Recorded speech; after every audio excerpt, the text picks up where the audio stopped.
maraming salamat po, Panginoon, sa umagang ito, na Lord, corporately, we are worshiping you, Lord God, in spirit and in truth.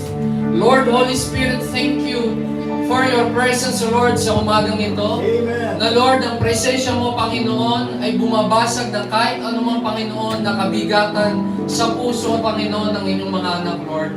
Maraming salamat po because your presence brings healing to your people, O Lord God.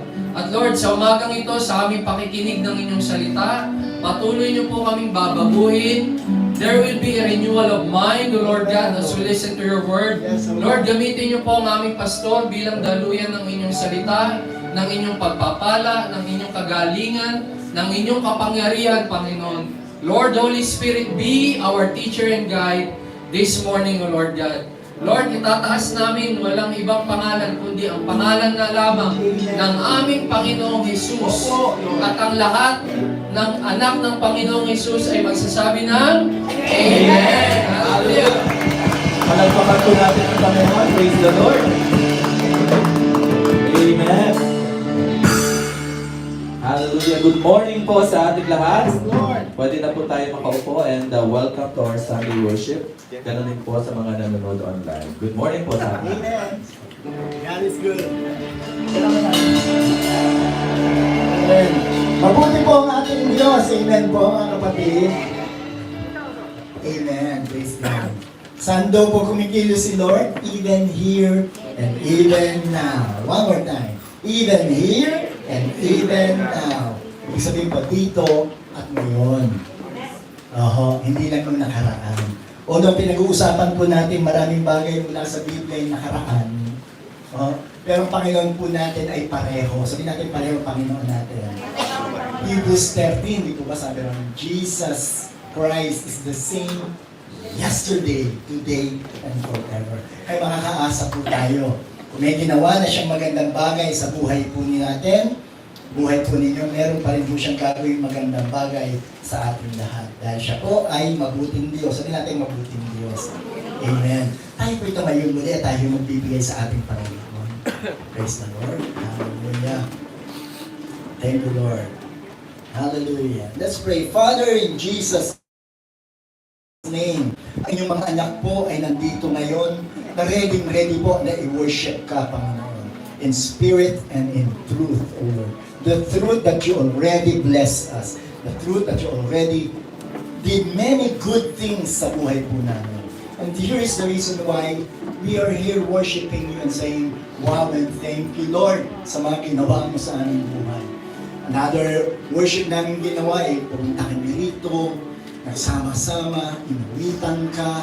At ngayon po, ang parting ito ay kami po ay pinagpala mo, kaya kami makakapagbigay. Kaya dalahin ko naman, patuloy mo po pagpalain mga kapatid ko nandito ngayon na para masuportahan po ang iyong gawain dito sa Heart of Worship. Dahil sila po ay nagdesisyon na ang Church ng Heart of Worship ay ito po ang bahay nila, pamilya nila, Panginoon. Dalangin din namin na patuloy mo rin buksan ang isipan namin sa iyong salita na pakikinggan namin ngayong umagang ito. Hindi po kami nagparito, Panginoon, na wala pong gagawin ka magandang bagay sa buhay ko ng bawat isa. Sabi mo sa iyong salita, Panginoon, better one day in the place where the Lord is than 1,000 elsewhere. So I pray, Father, may 1,000-fold increase ang gagawin mo sa buhay po ng mga kapatid ko nandito ngayon as they continue to worship you in Jesus' name. And all of us will say, Amen. Amen. Come on, let's give talk to the Lord. God bless you po.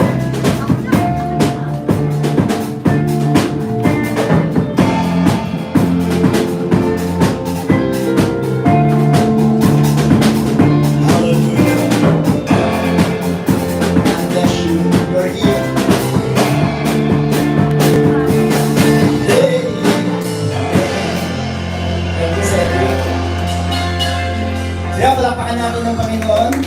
Sabihin mo sa kapatid mo, lalo pa pang pagpapalain. Ay, tumayo na po ang ating kapatid. Tayo tatayo ulit. Amen. Palapakan natin ang worship team. God bless you, worship team. Thank you po sa inyong patuloy na paglilingkod sa Lord. Amen. Let's declare who we are in Christ. This is who we are in Christ. 1, 2, 2, 3. I am blessed, redeemed, forgiven, healthy, whole, talented, creative, confident, secure, keep me secure. Worship the Lord. And sabi po sa Hebrews 13:15, I will end here. Therefore, etong conclusion natin, let us offer through Jesus a continual sacrifice of worship and praise to God, proclaiming our allegiance to His name. Worship His name and His holiness. Kung may problema po kayo, now's the time to tell the Lord, Lord, I worship you. Even po yung problema, pagsasabi yung problema sa Panginoon na supplication, ang word na supplication is, sabi mo, Lord, I need your supply. Worship po yun. Yung pagde-declare na ma-promises ni Lord, worship po yun. Yung pagpunta po rito, worship sa Lord. Pagbukas mo pa lang ng Bible mo, kaya pinipigilan tayo buksan ng Biblia, worship po kasi yun. Worship Him kasi marami po nangyayari sa mga taong nag-worship kayo. Tayo po tayong you want to experience this grace and favor? Worship the Lord sa buhay po natin. Amen. Let's pray. Father, in Jesus' name, salamat po. Meron po kami pare-parehong pananaw kung sino ka sa aming buhay. Meron din kami pare-parehong pananaw kung sino kami sa iyo, Panginoon. At yung meron din kami tamang mga pananampalataya sa inyo na pag worship namin kasi inyo, kayo o Diyos, ay may magandang nangyayari sa buhay po namin. Kung kayo po may pangangailangan ngayon, hindi ko nang magbinalakas, kausapin niyo po ang Panginoon. Bigyan kayo ng ilang minuto, sabihin mo ano yung sitwasyon mo. Sabihin mo kung sino ka sa Panginoon at ano yung pinagdaraanan mo. Yes, Lord. Hallelujah. Yes, Lord. Hallelujah. Online, ibang prayers and may situation kayo sa yung pinaroroonan nyo. The Lord, the Holy Spirit is there also. Let Him touch you. So I ask you, Lord, to touch your people right now na nandito po. Ipuin mo po bawat isa. Kausapin mo po kami. At patuloy na lagay mo sa aming puso ang napakahalaga ng bagay na paglapit sa inyo. That's worship. Bagay na pagpunta rito. That's worship. Ang pagiging witness at mga ginagawa namin hindi lang sa church na ito, sa simbahan ng bahay ito, sa aming pamilya, sa aming trabaho, sa eskwela ng mga estudyante. Worship po yan kung ito yung magiging witness para sa iyo. Sundan niyo ako sa panalangin, sabihin niyo, Panginoong Yesus, aking Panginoong Yesus. Sabihin natin, aking Panginoong Yesus, sinasamba ko po kayo. Pinupuri ko kayo at minamahal ko po kayo. Kaya ngayong umagang ito ay patuloy kitang inaanyayahan na makialam sa aking buhay bilang aking tagapagligtas, aking Panginoon, at aking tagapaganda ng buhay. Sabihin na sa Panginoong Yesus, purihin ka, Panginoong Yesus. At salamat po na may tinapos kang gawa sa krus ng Kalbaryo para ako'y mapatawad, magkaroon ng magandang buhay, maging matuwid, maging banal, at magkaroon ng magandang kinabukasan. Salamat po sa iyong regalo na katuwiran at buhay na walang hanggan. At ako, Panginoon, ay may tagumpay sa buhay ko. Ito ang aking dalangin sa pangalan ng Jesus. God, to bring us this far. Come on, let's sing it to the Lord. To leave us where we are. Even here. Come on, let's worship the Lord, church. Raise your hands and worship the Lord. Let's listen to you. Hallelujah. You do it again. Every day. Even here, even now.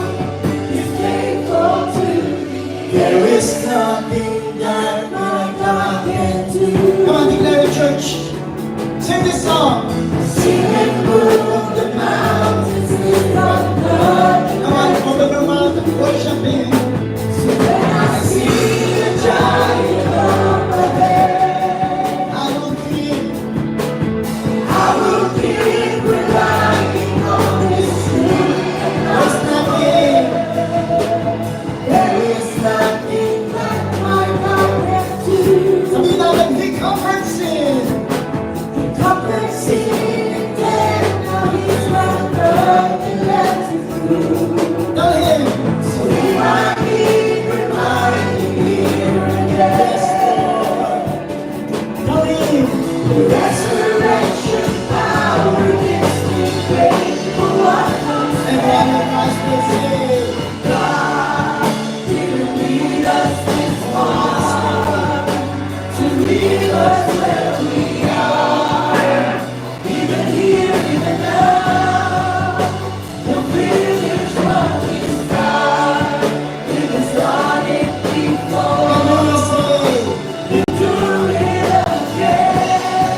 Jesus na nagsabi na hindi kanya iiwanan, hindi kanya pababayaan.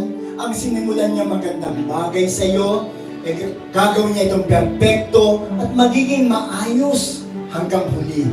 Siya ngayon ang nagsasabi na iingatan kanya, poprotektahan kanya, sasamahan kanya. Ano man ang gagawin mo ngayong linggong ito, sinasabi niya sa iyo na pagpapalain kanya. Pagpapalain niya ang lahat ng gawa at gawain mo sa buong linggong ito. Iingatan ka rin niya.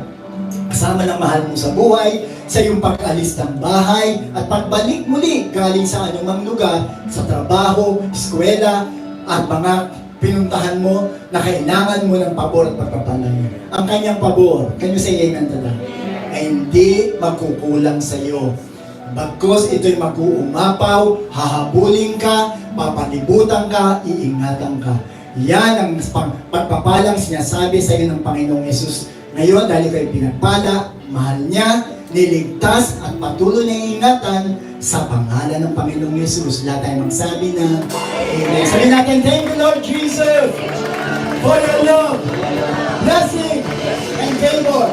I exist to love you, to know you, and to make it known to the whole world. In Jesus' name, and all of us will say,